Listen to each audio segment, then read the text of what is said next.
Je suis quelqu'un qui doute. Clairement, moi, ça fait partie de mon hygiène de vie.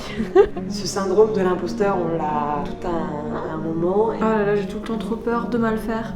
D'un seul coup, quand tu lances un projet militant, quelle est ta place à le faire et est-ce qu'on va pas dire de toi que t'es opportuniste? Je pense qu'à plusieurs reprises, ça m'a fait douter et j'y ai cru en me disant si ça se trouve, ouais, c'est vraiment nul. Tu sors de là et tu te crois que t'as rien à dire et que ça sera toujours nul. Mais après ça, je te jure, meuf, j'étais pas bien pendant 3 jours et je me disais, mais putain, mais ça se trouve, il a raison en fait. En fait, d'un coup, mon livre m'a paru si inutile. Non, c'est épuisant. Hein. C'est épuisant aussi. Genre, moi, j'ai de l'anxiété. Parfois, je suis très fatiguée. Je me demande pourquoi je fais tout ça. Et je trouve qu'il faut un sacré caractère pour savoir dire en fait, je m'en fous que ça vous plaise pas mon projet.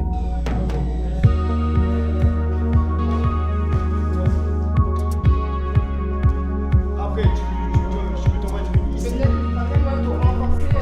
Ici, et après, quand même, Ça doit on rester. garde du temps. Et quelqu'un le reste. Ok, parce que demain, il faudra qu'on aille le tout ça. Bon, on va pas. En vrai, j'ai jamais vraiment douté de moi par rapport à ma musique, parce que comme depuis toute petite, en fait, j'ai ce truc, j'ai toujours été très têtue, en fait, j'ai toujours voulu foncer, genre me faire confiance, même si tout le monde pensait que je faisais nimp, tu vois. Je suis quelqu'un qui doute. Et clairement, moi, ça fait partie de mon hygiène de vie. T'es à l'aise avec ça? Bah non. C'est un métier tellement comme ça que ouais, tu as des doutes, surtout quand tu es jeune photographe, t'arrives pas à gagner ta vie et tout, tu dis bah j'arrête quoi. Et des mois tu gagnes bien, des autres mois tu gagnes zéro, comment tu t'organises, donc mentalement ça peut être un peu puissant. Mais c'est vrai que j'aurais pu douter de moi parce qu'il y a 2 ans maintenant, j'ai un pote qui m'avait fait des réflexions hard. Ce pote-là, c'est un orga dans Strasbourg, tu vois, c'est un DJ aussi, un mec qui a de l'expérience là-dedans. Et en gros, il voulait me parler pour me donner des conseils. Du coup, je me dis, ah chouette, cool. Et il me dit, ouais Anne, j'ai des choses à te dire, ça va pas du tout. Déjà, ta sélection, ça va pas du tout. Tu joues trop de styles différents, tu te barres trop en couille à chaque fois. Il y a que les grands DJ qui peuvent se permettre de faire ça. Ton attitude derrière les platines, ça va pas du tout, tu prends trop de place. Et je sais plus c'est quoi le 3e truc qu'il m'a dit, mais après ça, je te jure, meuf, j'étais pas bien pendant 3 jours et je me disais, mais putain, mais ça se trouve, il a raison en fait, je devrais peut-être juste me cantonner à un style. En même temps, il a forcément raison vu que ça fait 10 ans qu'il est dans le milieu et tu vois. À plusieurs reprises, il y a plusieurs maisons d'édition qui m'ont expliqué que le sujet n'était pas forcément suffisamment bien, pas suffisamment bien écrit, pas assez profond. Et je pense qu'à plusieurs reprises, ça m'a fait douter et j'y ai cru en me disant si ça se trouve, ouais, c'est vraiment nul. Ce syndrome de l'imposteur, on l'a tout un moment. Oh là là, j'ai tout le temps trop peur de mal faire. Je mets tellement d'enjeux là-dedans parce que justement la lutte contre les violences obstétricales, etc. Et puis j'offre beaucoup de services différents et j'ai grave le syndrome de l'imposteur parce que je me dis que j'ai pas assez d'expérience, etc. Moi, en fait, je me suis pas auto-déclarée personne qui écrit, surtout en ayant fait la Cagnipocagne où en fait on nous bastonne un peu de références. Tu sors de là et tu te crois que t'as rien à dire et que ça sera toujours nul parce qu'après avoir lu je sais pas, Aimé Césaire, Apollinaire, en fait tu te dis qu'est-ce que je vais ajouter à ça, rien quoi, allez on va faire autre chose quoi. Là, il y a eu les élections présidentielles où ça m'a mis un gros coup quand même, et en plus surtout, c'était très individualiste, mais genre mon livre est sorti entre les 2 tours des présidentielles. Et genre moi j'ai beaucoup milité politiquement au premier tour des présidentielles. Et quand il y a le 2e tour qui s'est annoncé, ça m'a mis un coup. En fait, dans tous les cas, qu'importe que la personne qui allait gagner entre les 2 qui étaient au second tour, je me suis dit, écologiquement, c'est une catastrophe, socialement aussi, tout, en fait. En fait, d'un coup, mon livre m'a paru si inutile. Et je me suis dit, mais en fait, qu'est-ce que mon livre va venir changer alors que politiquement, on va être dans une galère sans nom pendant 5 ans. Et je me disais, mais c'est vraiment genre... ouais, je me suis sentie hyper impuissante. Ouais. C'est que le manuscrit que j'écris, là, là pour le coup j'ai bloqué.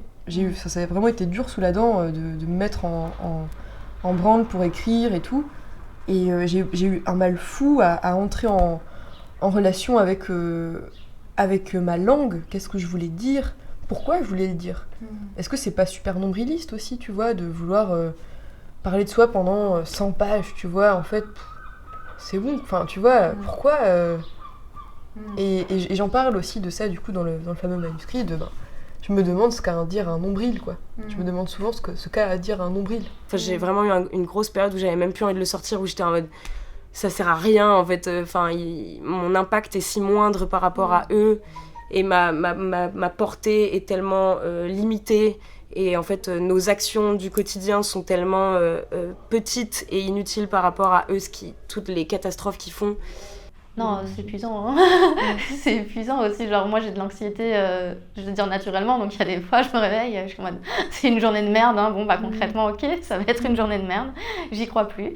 Bien sûr, j'ai eu des questionnements vis-à-vis du fait que tout le monde sait que je veux faire de la musique mon métier. Donc, d'un seul coup, quand tu lances un projet militant, quelle est ta place à le faire et est-ce qu'on va pas dire de toi que t'es opportuniste ou ce genre de truc. Mais en fait, ça, l'opportunisme, c'est un truc qui appartient au monde des mascus, quoi, pas à notre monde à nous. Nous, on veut juste créer du lien et on n'aura jamais la notoriété qu'elles ont. Donc en fait, à la limite, ce qui peut me faire peur aussi, ça va être peut-être le regard des personnes queer que j'admire dans mon entourage et d'avoir trop peur de faire un peu de la merde, quoi, et qu'elles me disent mais ça c'est pas top, ça peut me faire très peur. Ou de mal parler, ou même de faire une interview et de dire n'importe quoi. Et je trouve qu'il faut un sacré caractère pour savoir dire en fait je m'en fous que ça vous plaise pas mon projet. Ouais, complètement. Et littéralement 2 mois plus tard, j'ai été bookée à la laiterie, genre c'est une grosse salle de concert à Strasbourg, et j'ai été bookée par le programmateur justement parce que je faisais des trucs éclectiques, tu vois. Et je me dis que si j'avais écouté mon pote qui m'a mis le doute pendant 3 jours, là je serais en train de mixer juste un style différent et je me ferais chier, tu vois. Et maintenant je sais que genre, les gens qui me bookent, ils le font parce que je fais des trucs éclectiques, tu vois.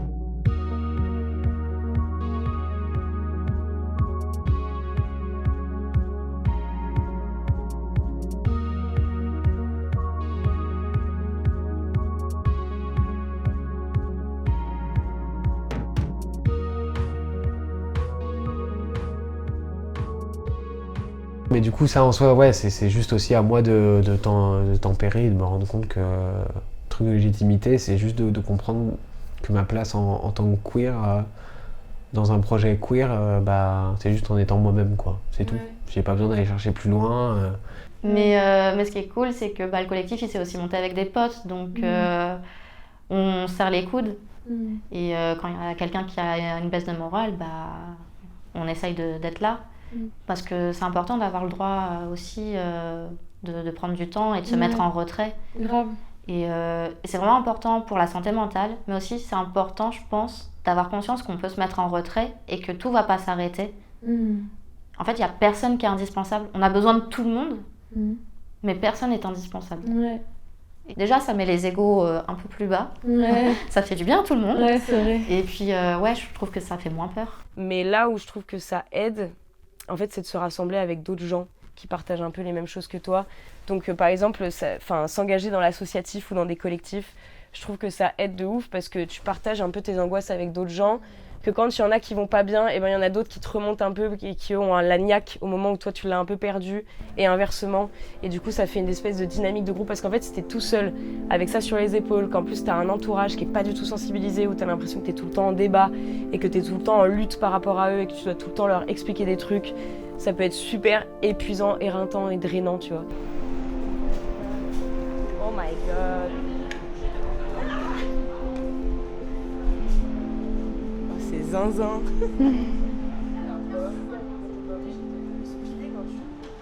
Non mais tu vois, je me rappelle d'un truc génial qu'avait dit une prof, elle s'appelle Nicole Caligaris, et c'était genre l'idole, quoi. Enfin, c'est toujours une idole, enfin, elle est exceptionnelle. Et elle avait dit, on peut pas faire l'économie de l'errance. Tu vois, on peut pas économiser ça. On doit errer, quoi. Pour écrire, hein. Vous avez parlé de ça, elle parlait pas de la vie. Mais ça marche pour la vie aussi, je crois. Hein. On est obligé de se perdre, en fait. Et je crois que, bon, après j'ai mes phases, hein, ça dépend. Des fois je suis super sûre de moi et je sais où je vais, et voilà. Ça dure jamais longtemps, en fait, je sais. Il y a toujours des moments où, en fait, au bout d'un moment, je suis là en mode... Où je vais, pourquoi j'écris, qu'est-ce que j'ai à dire, c'est pas important, et puis tu vois.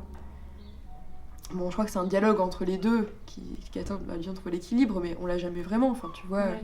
Le tout, je pense, c'est que le doute, il vienne pas tout détruire. Ouais. C'est que par exemple, par excès de doute, de brûler tout ce que j'ai fait, tu vois. Mais je pense pas avoir ce tempérament-là un peu autodestructeur à vouloir brûler, mais il y en a un qui... Enfin, c'est même presque un syndrome de gens qui prêts à arriver presque au but de ce qu'ils ont accompli et tout ce travail machin, et tu sais, ils flippent et puis ils cassent tout, quoi. Genre, bon, c'est pas mon cas. Genre, je doute pas suffisamment pour vraiment annihiler tous mes efforts. J'ai plutôt tendance à l'inverse à porter ce que je fais jusqu'au bout, même si je suis pas tout à fait sûre. Plutôt ça. L'importance du doute, l'importance de tester de nouvelles choses, parce que ce soit Khadija, Waraka, Rabia al-Adawiya, donc c'est les 3 qui sont dans le chapitre des pionnières, et ben en fait toutes ces femmes-là, elles ont osé faire des choses qu'on n'avait jamais fait avant. Et au moment où elles l'ont fait, il y a eu beaucoup de rejets et de doutes et de questionnements, mais finalement, par la suite, elles ont clairement fait évoluer la société, et notamment l'islam, elles ont permis de développer, de contribuer à l'essor et au développement de l'islam. Il y a des moments, en fait, je suis très fatiguée. Je dis qu'il faut être patient, il faut discuter dedans, il faut tout ça. Parfois, je suis très fatiguée, je me demande pourquoi je fais tout ça. Et après, à ce moment, parfois, il y a les gens qui me disent que tu sais, c'est l'association qui sauve ma vie, qui est vraiment, qui me fait du bien. C'est ce genre de moment, je suis émue. Je dis que, ok, au moins quand même, voilà, les gens, ils sentent dire des choses. Ils le sentent plus libre, ils ne sentent pas de charge avec nous. Je me dis que j'ai tellement envie de bien faire que j'aurais fait du mieux que je peux de toute façon, et que je peux pas influencer le cours des choses, mais je peux donner aux personnes qui accouchent le sentiment d'avoir été soutenues tout du long, et que c'est vraiment genre pour moi un truc inestimable. Au moins genre j'aurais donné ça, tu vois, même s'il se passe un truc terrible, parce qu'il y a toujours le risque qu'il se passe un truc terrible et c'est pas de ma faute. Enfin, je suis pas là pour sauver les gens de toute façon. Je peux pas sauver les gens, mais je peux les soutenir. Et ça, le soutien, genre que j'ai 10 ans d'expérience ou 0, bah c'est précieux, pareil. Mais après, je me dis, en réalité, si tu fais pas ça, est-ce que tu sais faire une autre chose? Donc je suis un peu genre, c'est tellement vocationnel la photo pour moi que genre, je serais très très malheureuse. Je ferais pas ce métier, ouais. Du coup, ça efface les doutes. Non, c'est un truc, genre pas d'option de dire non, quoi. Voilà, continue. Non, mais des fois j'ai des doutes, bien sûr, quoi, mais il y a tellement mon métier, tout ce qui m'apporte, que même si des fois ça me fait mal. Tu vois, des fois, je me rappelle la première fois que je suis partie en Ukraine, j'ai vendu qu'un seul papier, c'était en 2015, j'étais jeune photographe. Et j'ai vendu un seul papier. Pour El Mundo, ils m'ont payé 35 € de merde. Des fois, c'est les tarifs aussi de la presse. Et ça m'a tellement énervée que je me suis dit, je vais retourner et je vais faire des sujets beaucoup plus cool. Et je vais vendre plein de sujets et je vais faire des trucs un peu plus... je vais arriver, quoi. Voilà, quoi.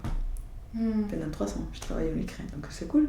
Enfin, comme je te dis, genre, je construis ma pratique en opposition aux violences obstétricales. Comment accompagner mieux les gens, comment les préparer à gérer leurs relations avec les soignants-soignantes, comment être préparé, genre s'il y a violence, qu'est-ce qui est possible comme démarche,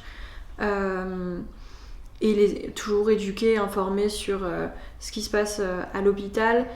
Et justement, à ce propos, qu'est-ce que tu répondrais aux gens qui vous diraient genre mais vous faites flipper les gens et vous empêchez les gens d'avoir des enfants en disant ça? Qu'est-ce que tu répondrais? Enfin, informer les gens, c'est leur donner les armes de faire face à des situations auxquelles ils ne seraient pas préparés autrement. Pour moi, l'information, c'est aussi de la protection. C'est pas... la naissance, c'est un moment qui est plein de doutes, qui est pas facile. Et avoir un discours en mode positivité toxique, je trouve pas ça vraiment plus sécurisant pour les personnes qui pensent que tout va bien se passer et qui en fait se retrouvent au jour 2 de leur travail, qui sont au bout de leur vie, qui savent plus quoi faire et qui se retrouvent avec un accouchement traumatique, parce que on les avait pas préparés à ça. Je pense qu'il faut donner les chiffres et qu'il faut aussi donner les armes qui permettent de faire face à la réalité des violences obstétricales. Même si les transidentités existent depuis toujours, au final aujourd'hui il y a peu de gens qui comprennent vraiment ce que c'est. Et du coup c'est là qu'on se retrouve avec des violences qui vont aller de la petite maladresse à vraiment de la violence très forte, volontaire. Et je pense qu'il y a beaucoup de violences qui pourraient être évitées avec plus d'informations, plus de pédagogie et plus d'éducation en fait. En fait, le premier défi pour nous, tout le monde, aussi notre association, c'est comment survivre. Survivre ici, ça veut dire titre ce jour, langue, notre situation d'immigré, travail, enfin tout ça. Et après, l'autre côté, c'est le risque politique. Il faut survécu ces deux. Et puis, la chose qui nous permet de survivre, pour chaque moment, c'est le meilleur. D'abord survivre, après on dit vivre. Voilà. En quoi prendre une photo est un acte militant? On rend visible des choses. On dit, non, il a une phrase qui dit une image vaut plus que 1000 mots. Voilà quoi, ça existe. Quand on parle, c'est pas de violences policières, elles existent. On les a filmées, on les a photographiées. Écologie, pareil quoi. Contamination, pollution, ça existe, je regarde là. Et si on n'en parle pas, ça n'existe pas. Non, si on ne photographie pas, ça n'existe pas non plus. Et c'est vrai que nous, les journalistes, on a un pouvoir quand même à communiquer des choses. Je sais pas s'il y a une façon militante de donner naissance, parce que de toute façon, tu choisis pas comment tu vas accoucher. Je pense que le militantisme il se situe plus dans la façon dont tu prends soin des gens autour de toi qui donnent naissance, qui sont enceintes, qui vont devenir parents. Je pense que ce qui est militant, c'est le changement de perspective autour de la naissance et de la parentalité. Est-ce que tu saurais dire en quoi, d'après toi, un livre, en fait, c'est un outil militant puissant? Plusieurs choses en fait. Un livre, il permet déjà de se réapproprier nos récits. Des récits qui sont bien souvent soit mis de côté, soit invisibilisés, soit totalement réécrits. C'est original. C'est-à-dire que l'écriture, ça peut aussi permettre à chaque femme de définir qui elle est, ce qu'elle a envie d'être, de créer un récit et de dire haut et fort, personne ne se permettra de définir qui je suis et de me dire ce que je suis en capacité de faire ou pas de faire en fait. J'ai envie de reprendre ton expression de militer, lutter pour un monde plus doux. Moi, c'est ça que je fais en existant, je pense. En fait, j'ai besoin de douceur. Je pense être quelqu'un de doux. Et si j'ai pas ça, je me sens hyper mal. Moi, le monde, il m'écorche. Et en fait, si je suis pas enrobée de poésie, je ne survis pas. Enfin, c'est vrai, quoi. En même temps, j'ai l'impression que quand t'es une meuf, t'es forcément militante, je sais pas comment expliquer, tu vois. Surtout une meuf noire en France, enfin... Je sais pas, j'ai l'impression que je suis militante parce que j'ai pas le choix en fait, sinon je me fais écraser tout simplement, tu vois.